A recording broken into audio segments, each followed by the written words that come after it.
നമസ്കാരം. Middle east വാർത്തകളിലേക്ക് സ്വാഗതം. ആദ്യം നോക്കാം പ്രധാന വാർത്തകൾ. ഡൽഹി ഭീകരാക്രമണ കേസിലെ പ്രതികൾ ലക്ഷ്യമിട്ടത് ഡ്രോണുകളും റോക്കറ്റുകളും ഉപയോഗിച്ചുള്ള ഹമാസ് മോഡൽ സ്ഫോടന പരമ്പര. പ്രധാന പ്രതിയായ ആമിർ റാഷിദ് അലിയെ വിവിധയിടങ്ങളിലെത്തിച്ച് അന്വേഷണ സംഘം തെളിവെടുക്കും. അറസ്റ്റിലായ ജസീർ ബിലാൽ വാനിയെ 10 ദിവസത്തേക്ക് NIA കസ്റ്റഡിയിൽ വിട്ടു. ഡൽഹിയിൽ കോടതികൾക്കും സ്കൂളുകൾക്കും വ്യാജ ബോംബ് ഭീഷണി.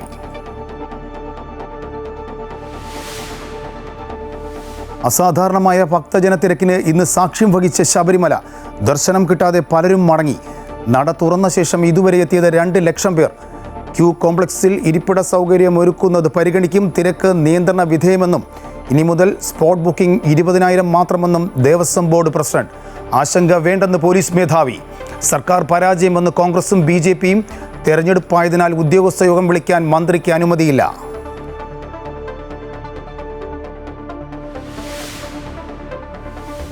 സദ്ഗുരു ശ്രീ മാതാ അമൃതാനന്ദമയി ദേവിക്ക് ഇറ്റലിയിലെ ഗാവിയിൽ സ്നേഹോഷ്മള വരവേൽപ്പ്. ആദ്യമായി ആശ്രമത്തിലെത്തിയ അമ്മയെ കാണാൻ ഒത്തുകൂടിയത് ആയിരങ്ങൾ.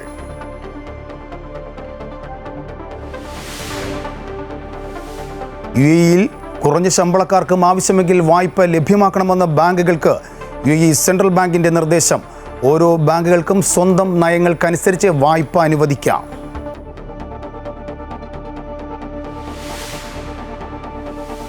UAE ദേശീയ ദിനത്തോടനുബന്ധിച്ച് സ്വകാര്യ മേഖലയ്ക്ക് അവധി പ്രഖ്യാപിച്ചു. നവംബർ 1, 2 തീയതികളിൽ ജീവനക്കാർക്ക് അവധി. പ്രവൃത്തി ദിവസങ്ങളിൽ വരുന്ന ചില പൊതു അവധികൾ വാരാന്ത്യ ദിവസത്തേക്ക് മാറ്റാൻ അനുമതി.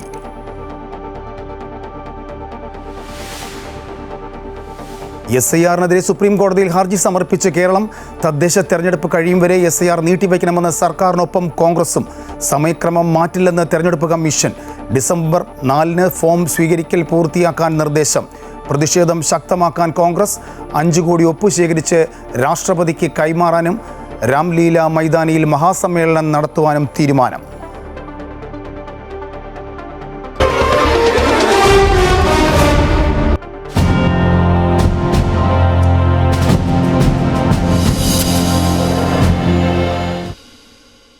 ഡൽഹി ഭീകരാക്രമണ കേസിലെ പ്രതികൾ ലക്ഷ്യമിട്ടത് ഹമാസ് മോഡൽ ആക്രമണമെന്ന റിപ്പോർട്ട്. ഡ്രോണുകളും റോക്കറ്റുകളും ഉപയോഗിച്ചുള്ള സ്ഫോടന പരമ്പരയായിരുന്നു ലക്ഷ്യം. അതേസമയം കേസിലെ പ്രധാന പ്രതിയായ ആമിർ റാഷിദ് അലിയെ വിവിധ ഇടങ്ങളിലെത്തിച്ച് അന്വേഷണ സംഘം തെളിവെടുപ്പ് നടത്തും. അതിനിടെ അറസ്റ്റിലായ ജസീർ ബിലാൽ വാനിയെ 10 ദിവസത്തേക്ക് NIA കസ്റ്റഡിയിൽ വിട്ടു. ചെങ്കോട്ട ഭീകരാക്രമണത്തിൽ ചാവേറായി മാറിയ ഡോക്ടർ ഉമർ നബിക്ക് ആവശ്യമായ മുഴുവൻ സഹായവും ചെയ്തു കൊടുത്തത് അനന്തനാഗ് സ്വദേശിയായ അമീർ റാഷിദ് അലിയാണ്. നിർദ്ദേശങ്ങൾ നൽകിയതും സ്ഫോടനത്തിൽ ഉപയോഗിച്ച I-20 കാർ വാങ്ങിയതും റാഷിദ് അലിയാണ്. മാത്രമല്ല, ഏതു തരത്തിലായിരിക്കണം സ്ഫോടനമെന്നും നിർദ്ദേശം നൽകി. ചെങ്കോട്ട സ്ഫോടനത്തിന് പിന്നിൽ റാഷിദ് അലിക്ക് നിർണായക പങ്കുണ്ട്. റാഷിദ് അലിയുടെ നേതൃത്വത്തിൽ ഹമാസ് രീതിയിലുള്ള ആക്രമണമാണ് രാജ്യതലസ്ഥാനത്ത് ഭീകരവാദികൾ ലക്ഷ്യമിട്ടത്. ചെറു ഡ്രോണുകളിൽ ക്യാമറയും സ്ഫോടക വസ്തുക്കളും ഘടിപ്പിച്ച് തന്ത്രപ്രധാന മേഖലകളിൽ സ്ഫോടനം നടത്താനായിരുന്നു പദ്ധതി. ചെറിയ റോക്കറ്റുകളും ഇതിനായി നിർമ്മിക്കാനുള്ള നീക്കങ്ങൾ നടന്നു. എന്നാൽ ഫരീദാബാദിൽ നിന്ന് ഡോക്ടർമാർ അറസ്റ്റിലായതോടെയാണ് പദ്ധതി പൂർണ്ണതോതിൽ നടപ്പാക്കാതെ വന്നത്. സ്ഫോടക വസ്തുക്കൾ കണ്ടെടുത്ത് ജമ്മുകശ്മീർ തീവ്രവാദ വിരുദ്ധ സേന നടത്തിയ നിർണായക നീക്കമാണ് വലിയ അപകടത്തിൽ നിന്ന് രാജ്യത്തെ രക്ഷിച്ചത്. ഒരേ സമയം പലയിടങ്ങളിൽ സ്ഫോടനം നടത്താനായിരുന്നു ചാവേർ സംഘത്തിന്റെ പദ്ധതി. ജമ്മുകശ്മീരിലും മറ്റു സ്ഥലങ്ങളിലും ഇതുമായി ബന്ധപ്പെട്ട ഗൂഢാലോചനകൾ നടന്നിട്ടുണ്ട്. ഈ സാഹചര്യത്തിലാണ് റാഷിദ് അലിയെ വിവിധയിടങ്ങളിലെത്തിച്ച് തെളിവെടുപ്പിലേക്ക് കാര്യങ്ങൾ പോകുന്നത്. ഡൽഹിക്ക് പുറമെ കൂടുതൽ സ്ഥലങ്ങളിൽ സ്ഫോടനങ്ങൾ നടത്താൻ പദ്ധതിയിട്ടിരുന്നോ എന്ന വിവരവും തേടുന്നുണ്ട്. ഉത്തർപ്രദേശ്, മധ്യപ്രദേശ് തുടങ്ങിയ സ്ഥലങ്ങളിൽ നിന്നുകൂടി ഭീകരർ പിടിയിലായതാണ് ഇത്തരമൊരു നീക്കം ദേശീയ അന്വേഷണ ഏജൻസിയും ബന്ധപ്പെട്ട വിഭാഗങ്ങളും സംശയിക്കുന്നത്. റാഷിദ് അലിയെ ഷഹീൻ സെയ്ദ്, ആദിൽ അഹമ്മദ് എന്നിവർക്കൊപ്പം ഇരുത്തി ചോദ്യം ചെയ്യാനും സാധ്യതയുണ്ട്. പ്രതികളായ ഡോക്ടർമാർ തുർക്കി സന്ദർശിച്ചു എന്നുള്ളത് അന്വേഷണ സംഘം നേരത്തെ വ്യക്തമാക്കിയിരുന്നു. ഇതിനു പുറമെ കൂടുതൽ രാജ്യങ്ങൾ സന്ദർശിച്ചു എന്ന വിവരം കൂടി പുറത്തേക്ക് വരുന്നുണ്ട്. അക്കാര്യങ്ങൾ സംബന്ധിച്ചും കൂടുതൽ പരിശോധന അന്വേഷണ ഏജൻസികൾ നടത്തും. അമൃത ന്യൂസ്, ന്യൂഡൽഹി. സർവകലാശാലയുമായി ബന്ധപ്പെട്ട ഓഫീസുകളിലും ട്രസ്റ്റികളുടെ വീടുകളിലും ED പരിശോധന നടത്തി. ഒരേ മേൽവിലാസത്തിൽ 9 ഷെൽ കമ്പനികൾ രജിസ്റ്റർ ചെയ്തതാണ് സർവകലാശാലയുടെ പ്രവർത്തനമെന്ന ഏജൻസികൾ കണ്ടെത്തി. ഡയറക്ടർമാരുടെ ഒപ്പുകളിലും KYC രേഖകളിലും ക്രമക്കേടെന്നും സൂചന. അതിനിടെ ഡൽഹിയിൽ കൊല്ലപ്പെട്ട ചാവേർ ഉമർ നബിയുടെ വീഡിയോ പുറത്തുവന്നു. അൽഫല സർവകലാശാലയുടെ സാമ്പത്തിക ഇടപാടുകൾ സംബന്ധിച്ച വിശദമായ അന്വേഷണം നടത്താൻ കേന്ദ്ര സർക്കാർ ബന്ധപ്പെട്ട ഏജൻസികൾക്ക് നിർദ്ദേശം നൽകിയിരുന്നു. ഇതിന്റെ അടിസ്ഥാനത്തിൽ സാമ്പത്തിക കാര്യങ്ങൾ അന്വേഷിക്കുന്ന ഡൽഹി പോലീസിന്റെ സ്പെഷ്യൽ സെൽ പരിശോധന നടത്തിയിരുന്നു. തുടർന്ന് കള്ളപ്പണം വെളുപ്പിക്കലുമായി ബന്ധപ്പെട്ട ഒരു കേസ് രജിസ്റ്റർ ചെയ്തിട്ടുണ്ട്. ഇതിന്റെ തുടർച്ചയായാണ് എൻഫോഴ്സ്മെന്റ് ഡയറക്ടറേറ്റ് സർവകലാശാലയുടെ പ്രധാന കേന്ദ്രത്തിലും മറ്റ് സ്ഥാപനങ്ങളിലും ട്രസ്റ്റികളുടെ വീടുകളിലും പരിശോധന നടത്തിയത്. പുലർച്ചെ 5 മണി മുതൽ 25 ഇടങ്ങളിലാണ് പരിശോധന നടന്നത്. ഗുരുതരമായ ക്രമക്കേടുകൾ സർവകലാശാലയുടെ നടത്തിപ്പുമായി ബന്ധപ്പെട്ട് ഉണ്ടെന്നുള്ളതാണ് അന്വേഷണ ഏജൻസികൾ പ്രാഥമികമായി വിലയിരുത്തുന്നത്. സർവകലാശാലയുടെ സാമ്പത്തിക സ്രോതസ് 9 ഷെൽ കമ്പനികളാണ്. ഈ കമ്പനികൾ രജിസ്റ്റർ ചെയ്തിരിക്കുന്നത് ഒറ്റ മേൽവിലാസത്തിലാണെന്ന് അന്വേഷണ സംഘം വ്യക്തമാക്കുന്നു. സർവകലാശാല ഓഫീസുകളുടെ വിലാസത്തിൽ പറയുന്ന സ്ഥലങ്ങളിൽ ശരിയായ രീതിയിലുള്ള പ്രവർത്തനങ്ങളോ ആളുകളുടെ സാന്നിധ്യമോ ഇല്ലെന്നാണ് ഇ ഡി നൽകുന്ന സൂചന. ഒരേ മൊബൈൽ നമ്പറും ഇമെയിൽ അഡ്രസ്സുമാണ് പല കമ്പനികൾക്കും ഉപയോഗിച്ചിരിക്കുന്നത്. ജീവനക്കാർക്ക് ശമ്പളം നൽകുന്നുണ്ടെങ്കിലും HR രേഖകൾ ഇതുമായി ബന്ധപ്പെട്ടിട്ടില്ല. ഭൂരിഭാഗം സ്ഥാപനങ്ങളും PF ഉൾപ്പെടെയുള്ള സർക്കാർ സംവിധാനങ്ങളുടെ ഭാഗമല്ല. അതിനിടെ ചെങ്കോട്ടയിൽ ചാവേറായി മാറിയ ഡോക്ടർ ഒമർ നബിയുടെ ദൃശ്യങ്ങൾ പുറത്തുവന്നു. സ്ഫോടനത്തിന് മുമ്പ് ചിത്രീകരിച്ച വീഡിയോയിൽ ചാവേർ ആക്രമണത്തെക്കുറിച്ച് ലോകത്തുള്ളത് തെറ്റായ ചിന്താഗതിയാണെന്ന് ഒമർ പറയുന്നുണ്ട്. അതുകൊണ്ട് തന്നെ ചാവേറായി മരിക്കുന്നത് രക്തസാക്ഷിത്വത്തിന് തുല്യമെന്ന് ആക്രമണത്തിനു മുമ്പ് ഉമർ ന്യായീകരിക്കുന്നു. കൃത്യമായ ആസൂത്രണത്തിനപ്പുറത്തേക്ക് മാനസികമായി ഡോക്ടർമാർ അടങ്ങുന്ന സംഘത്തെ ക്രൂരകൃത്യത്തിലേക്ക് എത്തിക്കാൻ ആവശ്യമായ നീക്കം ഭീകര സംഘടനകൾ നടത്തിയെന്നുള്ളതാണ് ഇതിലൂടെ വ്യക്തമാകുന്നത്. അമൃത ന്യൂസ്, ന്യൂഡൽഹി. അതേസമയം ഡൽഹിയിൽ കോടതികൾക്കും സ്കൂളുകൾക്കും ബോംബ് ഭീഷണി. പാട്യാല ഹൗസ് കോടതി ഉൾപ്പെടെ 3 കോടതികൾക്കും CRPF സ്കൂൾ ഉൾപ്പെടെ 2 സ്കൂളുകൾക്കും നേരെയാണ് ബോംബ് ഭീഷണി ഉണ്ടായത്. ജെയ്ഷെ മുഹമ്മദിന്റെ പേരിൽ ഇമെയിൽ സന്ദേശമായാണ് ഭീഷണി എത്തിയത്. ബോംബ് സ്ക്വാഡും പ്രത്യേക സംഘവും അന്വേഷണം നടത്തിയെങ്കിലും സംശയാസ്പദമായി ഒന്നും കണ്ടെത്താൻ കഴിഞ്ഞില്ല. അതേസമയം ഭീഷണിയുടെ പശ്ചാത്തലത്തിൽ രാജ്യതലസ്ഥാനത്ത് സുരക്ഷ വർദ്ധിപ്പിച്ചു. ISR നടപടികൾ നിർത്തിവെക്കണമെന്നാവശ്യപ്പെട്ട് കേരളം സുപ്രീം കോടതിയെ സമീപിച്ചു. ചീഫ് സെക്രട്ടറിയാണ് സർക്കാരിന് വേണ്ടി സുപ്രീം കോടതിയിൽ ഹർജി നൽകിയത്. തദ്ദേശ തെരഞ്ഞെടുപ്പ് കഴിയുന്നതുവരെ നടപടികൾ നിർത്തിവെക്കണമെന്നാണ് ആവശ്യം. ഹൈക്കോടതി നിർദ്ദേശത്തിന്റെ കൂടി അടിസ്ഥാനത്തിലാണ് സർക്കാരിന്റെ നീക്കം. ഇതേ ആവശ്യം ഉന്നയിച്ച് മുസ്ലിം ലീഗ് നിലവിൽ കോടതിയിൽ ഹർജി നൽകിയിട്ടുണ്ട്. SIR നടപടികൾ നിർത്തിവെക്കണമെന്നാവശ്യപ്പെട്ട് സംസ്ഥാന സർക്കാർ ഹൈക്കോടതിയെ സമീപിച്ചിരുന്നു. എന്നാൽ ഇക്കാര്യങ്ങൾ സുപ്രീം കോടതിയാണ് പരിഗണിക്കുന്നതെന്നും കോടതിയെ സമീപിക്കാനും നൽകിയ നിർദ്ദേശത്തിന്റെ അടിസ്ഥാനത്തിലാണ് സംസ്ഥാന സർക്കാർ ഇപ്പോൾ സുപ്രീം കോടതിയിലെത്തിയിരിക്കുന്നത്. Chief secretary A. ജയതിലകാണ് സംസ്ഥാന സർക്കാരിന് വേണ്ടി സുപ്രീം കോടതിയിൽ ഹർജി നൽകിയത്. തദ്ദേശ തെരഞ്ഞെടുപ്പ് കഴിയുന്നതുവരെ SIR നടപടികൾ നീട്ടിവെക്കണമെന്നാണ് സംസ്ഥാന സർക്കാരിന്റെ ആവശ്യം. തദ്ദേശ തെരഞ്ഞെടുപ്പ് നടപടികൾ മുന്നോട്ടു പോകുന്നതിനാൽ ഉദ്യോഗസ്ഥർക്കും രാഷ്ട്രീയ പ്രതിനിധികൾക്കും വലിയ പ്രതിസന്ധിയാണ് ഈ ഘട്ടത്തിൽ SIR ഉണ്ടാക്കുന്നതെന്നാണ് സർക്കാർ നിലപാട്. BLOമാരുടെ ജോലിഭാരം സംബന്ധിച്ചുയർന്ന വിമർശനങ്ങളും സർക്കാർ ഉന്നയിക്കുന്നുണ്ട്. SIRനെതിരെ കോൺഗ്രസും സുപ്രീം കോടതിയെ സമീപിച്ചു. KPCC അധ്യക്ഷൻ സണ്ണി ജോസഫാണ് കേരളത്തിൽ SIR നിർത്തിവെക്കണമെന്നാവശ്യപ്പെട്ട് ഹർജി നൽകിയത്. തദ്ദേശ തെരഞ്ഞെടുപ്പിനിടെ SIR നടത്തരുതെന്നാണ് ആവശ്യം. വിവിധ സംസ്ഥാനങ്ങളിലെ SIRുമായി ബന്ധപ്പെട്ട പരാതികൾ ഉന്നയിക്കാവുന്നതാണെന്നും ഒന്നിച്ച് പരിഗണിക്കുമെന്നും സുപ്രീം കോടതി ബീഹാറിന്റെ വിഷയത്തിൽ നേരത്തെ വ്യക്തമാക്കിയിരുന്നു. SIRുമായി ബന്ധപ്പെട്ട നിരവധി ഹർജികൾ നിലവിൽ കോടതിക്ക് മുന്നിലുണ്ട്. സമാന ആവശ്യവുമായി മുസ്ലിം ലീഗ് ഇന്നലെ സുപ്രീം കോടതിയെ സമീപിച്ചിരുന്നു. ലീഗ് അഖിലേന്ത്യാ ജനറൽ സെക്രട്ടറി PK കുഞ്ഞാലിക്കുട്ടിയാണ് സുപ്രീം കോടതിയിൽ ഹർജി നൽകിയത്. BLO അനീഷിന്റെ മരണം ഉൾപ്പെടെയുള്ളവ ലീഗ് കോടതിയെ ധരിപ്പിച്ചിട്ടുണ്ട്. നിലവിൽ ഡിസംബർ 4 വരെയാണ് കേരളത്തിൽ SIRന്റെ പ്രാഥമിക നടപടികൾ പൂർത്തിയാക്കാനുള്ള സമയപരിധിയായി തെരഞ്ഞെടുപ്പ് കമ്മീഷൻ നിശ്ചയിച്ചിട്ടുള്ളത്. 2002 വോട്ടർ പട്ടിക അടിസ്ഥാനമാക്കിയാണ് സംസ്ഥാനത്ത് SIR നടപടികൾ മുന്നോട്ടു പോകുന്നത്. അമൃത ന്യൂസ്, ന്യൂഡൽഹി.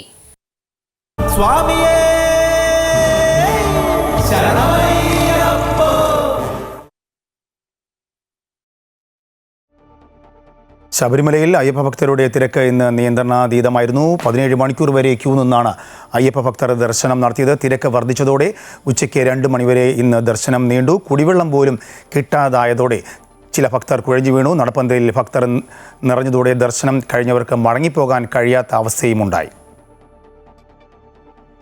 അനുവദനീയമായതിലധികം അയ്യപ്പ ഭക്തർ ശബരിമലയിലേക്ക് എത്തിയതാണ് ശബരിമലയിൽ വൻ തിരക്കിന് കാരണമായത്. സ്പോട്ട് ബുക്കിംഗ് ഉൾപ്പെടെ 90,000 പേർക്കാണ് ദർശനത്തിന് സൗകര്യം ഒരുക്കിയിട്ടുള്ളതെങ്കിലും 1 ലക്ഷത്തിലധികം അയ്യപ്പ ഭക്തർ സന്നിധാനത്തേക്ക് എത്തിയതോടെയാണ് നിയന്ത്രണങ്ങൾ പാളിയത്.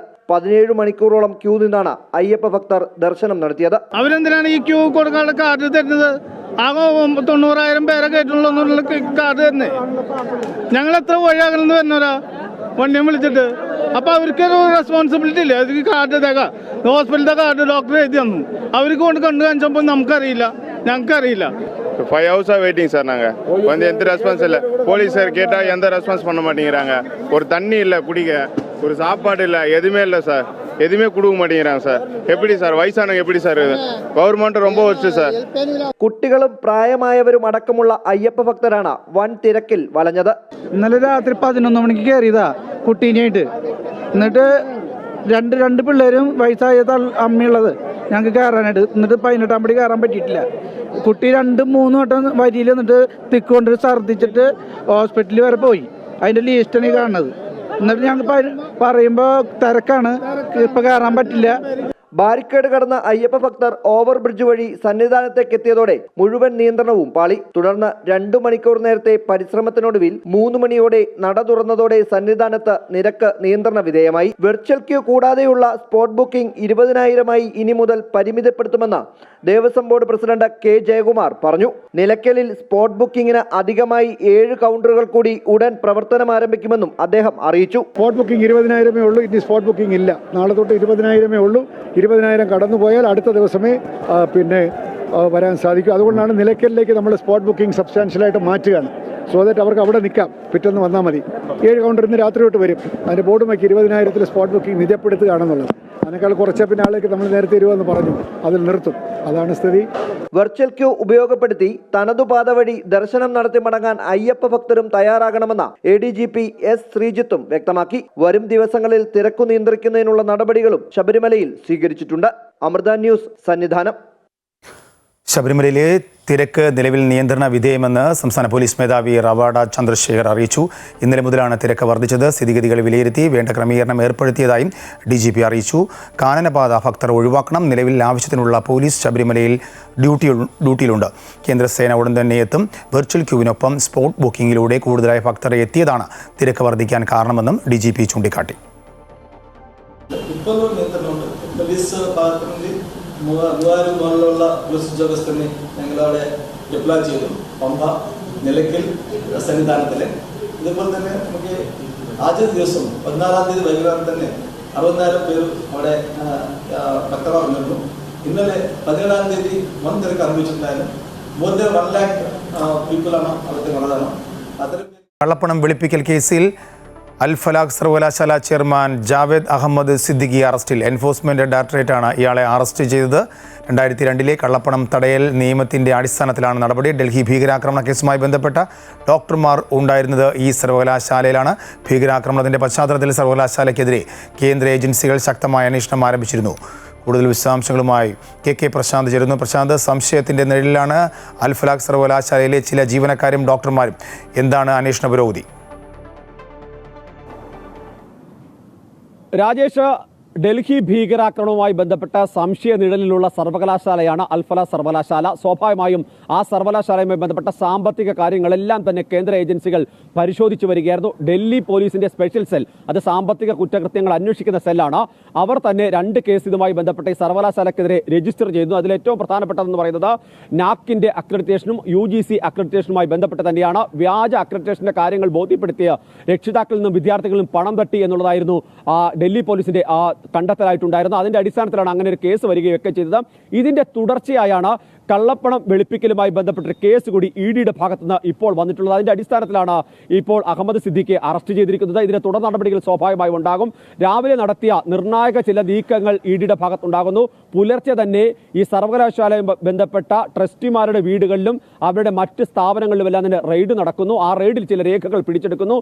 അതിൽ തന്നെ നിർണായകമായ കണ്ടെത്തലുകൾ ഉണ്ടായിരുന്നു. ചില മേൽവിലാസങ്ങൾ തെറ്റാണ്. ഒരേ മേൽവിലാസത്തിൽ വിവിധ കമ്പനികൾ, ഷെൽ കമ്പനികൾ രജിസ്റ്റർ ചെയ്യുന്നു. അതിന്റെ അടിസ്ഥാനത്തിലാണ് ഇതിന്റെ നടപടികൾ മുന്നോട്ട് പോയത്. ഈ ഷെൽ കമ്പനികൾ കള്ളപ്പണം വെളുപ്പിക്കാനുള്ള ഒരു കേന്ദ്രമായി അല്ലെങ്കിൽ അത്തരമൊരു നീക്കത്തിന്റെ ഭാഗമാണെന്ന് ED വ്യക്തമാക്കുകയും അല്ലെങ്കിൽ സംശയിക്കുകയും ചെയ്തു. അതിന്റെ അടിസ്ഥാനത്തിലാണ് തുടർ നടപടികൾ ഇപ്പോൾ ഉണ്ടായിട്ടുള്ളത്.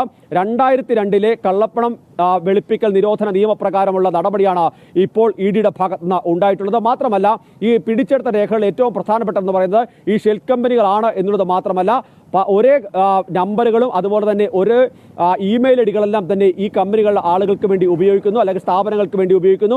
ചില സ്ഥലങ്ങളിൽ സ്ഥാപനങ്ങളുടെ പേര് മാത്രമാണ്, അവിടെ കൃത്യമായി സംവിധാനങ്ങൾ പ്രവർത്തിക്കുന്നില്ല എന്നുകൂടി ED കണ്ടെത്തിയിരുന്നു. മാത്രമല്ല, ഏറ്റവും പ്രധാനപ്പെട്ട കാര്യമെന്ന് പറയുന്നത് ഇത്തരത്തിലുള്ള നടപടികൾ മുന്നോട്ട് പോകുമ്പോഴും ചില ആളുകൾക്ക് ശമ്പളം നൽകുന്നുണ്ട്, പക്ഷേ അതിനകത്ത് കൃത്യമായ HR രേഖകൾ പോലും ഉണ്ടായിരുന്നില്ല എന്നുള്ളതാണ് വിലയിരുത്തപ്പെട്ടത്. ഇതിന്റെ കൂടി അടിസ്ഥാനത്തിലാണ് ഇത്തരമൊരു നടപടിയിലേക്ക് എത്തിയിരിക്കുന്നത്. ഇതിൽ ഏറ്റവും പ്രധാനപ്പെട്ട മറ്റൊരു കാര്യം എന്ന് പറയുന്നത് ഡൽഹി ഭീകരാക്രമണത്തിന് കൊലപാതകത്തിന്റെ സൂത്രധാരന്മാരെല്ലാം ഈ സർവകലാശാലയിലുള്ളവരാണ്. അതുകൊണ്ട് തന്നെ സ്വാഭാവികമായും ഈ ചാവേറായുമായ ഉമർ നബിയും ഈ സർവകലാശാലയിൽ തന്നെയാണ്. അങ്ങനെ ഒരു സാഹചര്യത്തിലാണ് ഈ സർവകലാശാല കേന്ദ്രീകരിച്ച ഒരു അന്വേഷണം. ഇത് മാത്രമല്ല, ഈ സ്ഫോടനത്തിൽ ഉപയോഗിച്ച I-20 കാർ, അതിനൊപ്പം തന്നെ ഉണ്ടായിരുന്ന മറ്റൊരു കാർ, ഇത് രണ്ടും ഈ സർവകലാശാലയിലാണ് ഉണ്ടായിരുന്നത്. I-20 11 ദിവസം ഈ സർവകലാശാല ക്യാമ്പസിനകത്തുണ്ടായിരുന്നു. ഇതൊക്കെ തന്നെയാണ് സർവകലാശാലയിലേക്ക് അന്വേഷണം എത്താനുള്ള പ്രധാനപ്പെട്ട കാര്യം. മാത്രമല്ല, കുറേ കാര്യങ്ങൾ ദുരൂഹമാണ് എന്നുള്ളത് തന്നെയാണ് അന്വേഷണ ഏജൻസികൾ കണ്ടെത്തിയത്. അതിന്റെ അടിസ്ഥാനത്തിലാണ് ഇപ്പോൾ തുടർ നടപടി ഉണ്ടായിട്ടുള്ളത്. ഏതായാലും ഈ ഡൽഹി ഭീകരാക്രമണവുമായി ബന്ധപ്പെട്ടുള്ള കേസിൽ ഏറ്റവും നിർണായകമാണ് ഈ അറസ്റ്റ് എന്നുള്ളതാണ് പ്രധാനപ്പെട്ട കാര്യം. രാജേഷ്, കെ പ്രശാന്താണ് വിശദാംശങ്ങൾ നൽകിയത്. മറ്റു വാർത്തകളിലേക്ക്. UAE-യിൽ കുറഞ്ഞ ശമ്പളക്കാർക്കും ആവശ്യമെങ്കിൽ വായ്പ ലഭ്യമാക്കണമെന്ന് ബാങ്കുകൾക്ക് സെൻട്രൽ ബാങ്ക് നിർദ്ദേശം നൽകി. നിലവിൽ കുറഞ്ഞത് 5000 ദിർഹം കുറഞ്ഞ ശമ്പളമുള്ളവർക്കാണ് ധനകാര്യ സ്ഥാപനങ്ങൾ വായ്പ പോലെയുള്ള സൗകര്യങ്ങൾ അനുവദിച്ചിരിക്കുന്നത്. ശമ്പള പരിധി മാനദണ്ഡം എടുത്തു കളയുന്നതോടെ കുറഞ്ഞ വേതനത്തിൽ ജോലി ചെയ്യുന്നവർക്കും ബാങ്കുകൾ വഴിയുള്ള കൂടുതൽ ധനകാര്യ സേവനങ്ങൾ ലഭ്യമാകും. ഓരോ ബാങ്കുകൾക്കും സ്വന്തം നയങ്ങൾക്കനുസരിച്ച് വായ്പ അനുവദിക്കുന്നത് പോലെയുള്ള കാര്യങ്ങളിൽ തീരുമാനമെടുക്കാം. കുറഞ്ഞ വരുമാനക്കാർക്കും ബാങ്ക് അക്കൗണ്ട് എടുക്കാൻ സാധിക്കുമെന്നും വെജ് പ്രൊട്ടക്ഷൻ സംവിധാനം വഴി ഈ അക്കൗണ്ടുകൾ ബന്ധിപ്പിക്കുമെന്നും UAE സെൻട്രൽ ബാങ്ക് അറിയിച്ചു. ഷാർജയിൽ സമാപിച്ച അന്താരാഷ്ട്ര പുസ്തകോത്സവത്തിൽ 14 ലക്ഷത്തിലേറെ സന്ദർശകർ എത്തിയതായി കണക്കുകൾ. 12 ദിവസം നീണ്ടുനിന്ന മേളയിൽ 206 രാജ്യങ്ങളിൽ നിന്നുള്ളവർ പുസ്തകങ്ങളെയും എഴുത്തുകാരെയും തേടിയെത്തിയെന്ന് സംഘാടകരായ ഷാർജ ബുക്ക് അതോറിറ്റി അറിയിച്ചു. ഇന്ത്യ അടക്കം 118 രാജ്യങ്ങളിൽ നിന്നായി 2350 പ്രസാധകരാണ് ഇത്തവണ മേളയിൽ പങ്കെടുത്തത്. മലയാളം ഉൾപ്പെടെ വിവിധ ഇന്ത്യൻ ഭാഷകളിലുള്ള 100 കണക്കിന് പുസ്തകങ്ങളുടെ പ്രകാശന കർമ്മവും മേളയിൽ നടന്നു. 1 ലക്ഷത്തിലേറെ സ്കൂൾ വിദ്യാർത്ഥികളാണ് മേള സന്ദർശിക്കാനായി എത്തിയത്. 1200 കലാ സാംസ്കാരിക പരിപാടികൾ, 750 ശില്പശാലകൾ എന്നിവയും അരങ്ങേറി. മക്കയിൽ നിന്നും ഉംറ കർമ്മം പൂർത്തിയാക്കി മദീനയിലേക്ക് പുറപ്പെട്ട ബസ് അപകടത്തിൽ മരിച്ച ഹൈദരാബാദ് സ്വദേശികളായ തീർത്ഥാടകരുടെ തുടർ നടപടികൾ പൂർത്തിയാക്കുന്നതിനായി തെലങ്കാന ന്യൂനപക്ഷ ക്ഷേമ വകുപ്പ് മന്ത്രി മുഹമ്മദ് അസറുദ്ദീനും സംഘവും മദീനയിലെത്തി. തുടർന്ന് Jeddah Indian consul general Fahad Ahmed Khan സുരിയുമായി സംഘം ചർച്ച നടത്തി. മരിച്ചവരുടെ അടുത്ത ബന്ധുക്കൾ ഭൂരിഭാഗം മദീനയിലെത്തി DNA പരിശോധനയ്ക്ക് വേണ്ട സാമ്പിളുകൾ നൽകിയിട്ടുണ്ട്. കഴിഞ്ഞ ഞായറാഴ്ച നടന്ന ബസ് അപകടത്തിൽ മരിച്ചവരുടെ എണ്ണം 48 ഉയർന്നതായി മദീനയിലെ സന്നദ്ധ പ്രവർത്തകൻ മുഹമ്മദ് ഷഫീഖ് അറിയിച്ചു.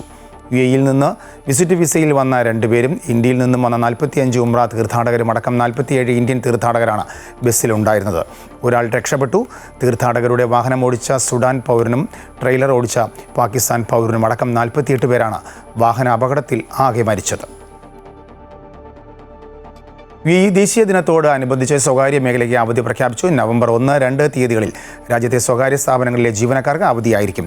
ശനി, ഞായർ വാരാന്ത്യ ദിനങ്ങൾ കൂടി ചേരുമ്പോൾ 4 ദിവസത്തെ അവധി ലഭിക്കും.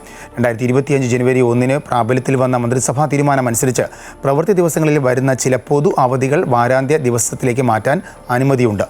ദേശീയ ദിനത്തിൻ്റെ ഭാഗമായി രാജ്യത്തെ സർക്കാർ ജീവനക്കാർക്ക് നേരത്തെ അവധി പ്രഖ്യാപിച്ചിരുന്നു. 1971 ഡിസംബർ 2 വിവിധ എമിറേറ്റുകൾ ഒരുമിച്ച് യുണൈറ്റഡ് അറബ് എമിറേറ്റ്സ് രൂപീകരിക്കപ്പെട്ട ദിവസത്തിൻ്റെ സ്മരണയിലാണ് ഡിസംബർ 2 UAE ദേശീയ ദിനം ആഘോഷിക്കുന്നത്. ദുബായ് എയർ ഷോയോടനുബന്ധിച്ച് UAE-യിൽ പ്രവേശിക്കുന്ന അന്താരാഷ്ട്ര പ്രതിനിധികൾക്കും സന്ദർശകർക്കും വിമാനത്താവളത്തിൽ പ്രത്യേക സ്വീകരണം ഒരുക്കി. നവംബർ 17 മുതൽ 21 വരെ ദുബായ് വേൾഡ് സെൻട്രലിൽ നടക്കുന്ന ഫയർ ഷോയിൽ എത്തുന്നവരുടെ പാസ്പോർട്ടുകളിൽ പ്രത്യേക സ്റ്റാമ്പ് പതിപ്പിക്കുന്ന പദ്ധതി Dubai general directorate of identity and foreigners affairs ആരംഭിച്ചു. ദുബായ് അന്താരാഷ്ട്ര വിമാനത്താവളത്തിലാണ് ഈ പ്രത്യേക സ്റ്റാമ്പ് നൽകുന്നത്. എയർ ഷോയുടെ ഔദ്യോഗിക മുദ്രയെ ആശ്രയിച്ചുള്ള ഈ സ്റ്റാമ്പ് ദുബായിയുടെ സ്മാർട്ട് ട്രാവൽ സംവിധാനങ്ങളും വ്യോമയാന രംഗത്തെ നവീകരണ ചുവടുവയ്പ്പുകളും പ്രതിനിധാനം ചെയ്യുന്നതാണെന്ന് ദുബായ് RTA അറിയിച്ചു. UAE-യുടെ അതിഥി സൽക്കാരത്തിൻ്റെ സവിശേഷതയും സന്ദർശകർക്ക് നൽകുന്ന മുൻനിര സ്വീകരണാനുഭവവും ലോകത്തിനു മുന്നിൽ അവതരിപ്പിക്കുന്ന സംരംഭമാണ് ഇതെന്നും അധികൃതർ അറിയിച്ചു. ഈ വർഷം ഡിസംബർ 3 പൊതുജനങ്ങൾക്ക് തുറന്നു കൊടുക്കുന്ന അബുദാബി സയ്യിദ് നാഷണൽ മ്യൂസിയത്തിൽ വാർഷിക അംഗത്വം എടുക്കാൻ പൊതുജനങ്ങൾക്ക് അവസരം. 210 ദിർഹമാണ് വാർഷിക ഫീസ്. വാർഷിക അംഗത്വം എടുക്കുന്നവർക്ക് പരിധിയില്ലാതെ മ്യൂസിയം സന്ദർശിക്കുവാനുള്ള അവസരം ലഭിക്കും. കൂടാതെ മ്യൂസിയത്തിനുള്ളിലെ ഭക്ഷണശാലകളിലും സുവനിയർ ഷോപ്പുകളിലും പ്രത്യേക ഇളവുകളും ലഭിക്കും. വിദ്യാർത്ഥികൾക്കും അധ്യാപകർക്കുമുള്ള വാർഷിക അംഗത്വ ഫീസ് 150 ദിർഹമാണ്. മ്യൂസിയത്തിലേക്കുള്ള പ്രവേശന നിരക്ക് മുതിർന്നവർക്ക് 70 ദിർഹമാണ്. നിശ്ചയദാർഢ്യമുള്ളവർക്കും ഇവരെ അനുഗമിക്കുന്നവർക്കും 18 വയസ്സിന് താഴെ പ്രായമുള്ളവർക്കും പ്രവേശനം സൗജന്യമാണ്. 18 വയസ്സിന് മുകളിൽ പ്രായമുള്ള വിദ്യാർത്ഥികൾക്കും അധ്യാപകർക്കും 35 ദിർഹമാണ് ഫീസ്. കുവൈറ്റിലെ സ്പ്രിംഗ് ക്യാമ്പിംഗ് റിസർവേഷൻ തുറന്ന ആദ്യ 48 മണിക്കൂറിൽ 760 പെർമിറ്റുകൾ അനുവദിച്ചതായി അധികൃതർ അറിയിച്ചു. മുനിസിപ്പൽ കൗൺസിൽ തീരുമാനപ്രകാരം ക്യാമ്പിംഗ് പ്ലോട്ടുകൾ വാടകയ്ക്ക് നൽകുന്നത് കർശനമായി നിരോധിച്ചിട്ടുണ്ടെന്നും നിയമലംഘനം പിടികൂടിയാൽ പിഴ ചുമത്തുമെന്നും സ്പ്രിംഗ് ക്യാമ്പ് കമ്മിറ്റിയുടെ ചെയർമാൻ ഫൈസൽ അൽ ഒദൈബി അറിയിച്ചു. ബഗ്ഗികളുടെ അനധികൃത ഉപയോഗം പൊതുസുരക്ഷയ്ക്ക് ഭീഷണിയായതിനാൽ അവ പിടിച്ചെടുക്കുന്ന നടപടികൾ തുടരുകയാണ്. ബഗ്ഗി അപകടങ്ങളെ തുടർന്ന് ഒട്ടേറെ പേർ ആശുപത്രിയിൽ പ്രവേശിപ്പിച്ചിട്ടുണ്ടെന്ന ആരോഗ്യ മന്ത്രാലയ റിപ്പോർട്ടും ചെയർമാൻ ചൂണ്ടിക്കാട്ടി. ലൈസൻസ് ഇല്ലാത്ത ക്യാമ്പുകൾ കണ്ടെത്തുന്ന പക്ഷം അവ നീക്കം ചെയ്യുകയും ചെലവും പിഴയും ഉടമകളിൽ നിന്ന് ഈടാക്കുമെന്നും അദ്ദേഹം മുന്നറിയിപ്പ് നൽകി. കുവൈറ്റിൽ തണുപ്പുകാലം ഇത്തവണ പതിവിലും വൈകിയെത്തുമെന്ന് കാലാവസ്ഥാ വിദഗ്ധനായ Isa Ramadan.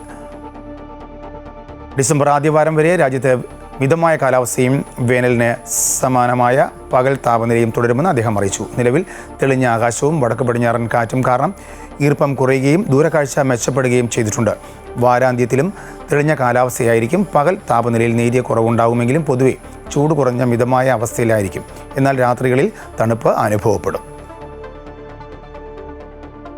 Indo Arab confederation council Kuwait chapter 7ാമത് വാർഷികവും പ്രവാസി എക്സലൻസ് അവാർഡ് ദാനവും വനംവകുപ്പ് മന്ത്രി കെ ശശീന്ദ്രൻ ഉദ്ഘാടനം ചെയ്തു. കുവൈറ്റ് സിറ്റിയിലെ കോസ്റ്റ ഡെൽ സോൾ ഹോട്ടലിൽ നടന്ന ചടങ്ങിന് കേരള സർക്കാർ ലോക കേരള സഭാ പ്രതിനിധി ബാബു ഫ്രാൻസിസ് അധ്യക്ഷത വഹിച്ചു.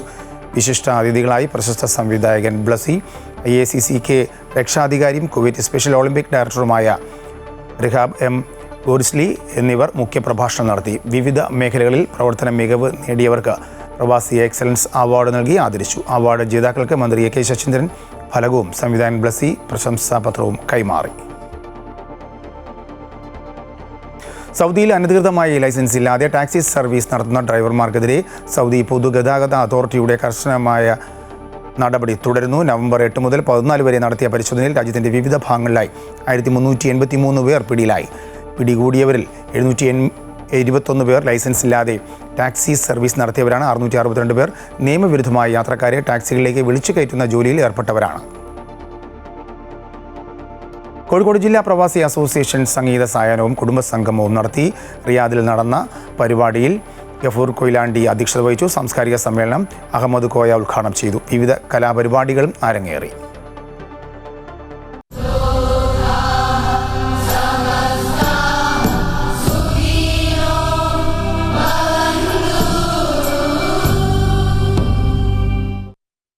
സദ്ഗുരു ശ്രീ മാതാ അമൃതാനന്ദമയി ദേവിക്ക് ഇറ്റലിയിലെ ഗാവിയിൽ സ്നേഹോഷ്മള വരവേൽപ്പ്. ആദ്യമായി ഗാവിയിലെ മാതാ അമൃതാനന്ദമയി സെൻറ്ററിൽ അമ്മ എത്തിയപ്പോൾ അത് അവിസ്മരണീയ മുഹൂർത്തമായി. അമ്മയെ കാണാൻ നിരവധി പേരാണ് ഒത്തുകൂടിയത്.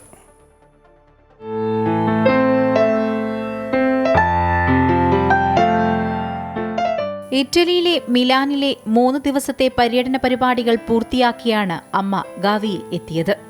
മിലാനിൽ നിന്ന് ഏകദേശം 1.5 മണിക്കൂർ യാത്രാദൂരം റോഡ് മാർഗം സഞ്ചരിച്ചാണ് അമ്മ മാതാ അമൃതാനന്ദമയി സെന്ററിൽ എത്തിച്ചേർന്നത്.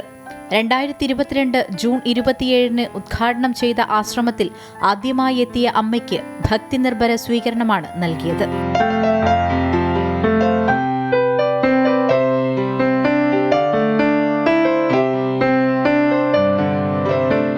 ലൊക്കാലിറ്റ നെബിയോളയിലെ 20 ഹെക്ടർ വിസ്തൃതിയുള്ള മാതാ അമൃതാനന്ദമയി സെന്റർ പ്രകൃതി സുന്ദരമാണ്.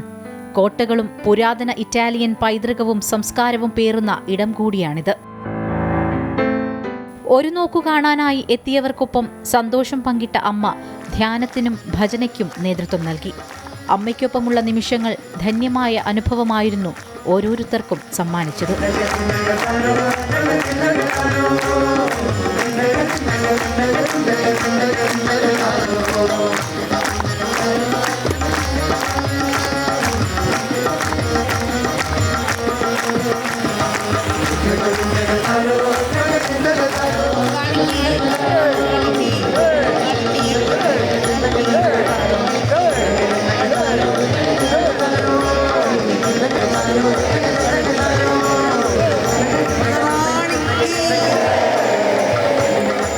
അമ്മ എല്ലാവർക്കും പ്രസാദം വിതരണം ചെയ്തു.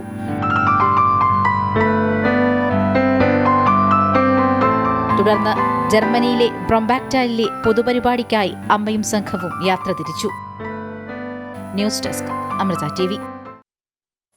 ഇതോടുകൂടി ഈ വാർത്താ ബുള്ളറ്റിൻ പൂർണ്ണമാകുന്നു.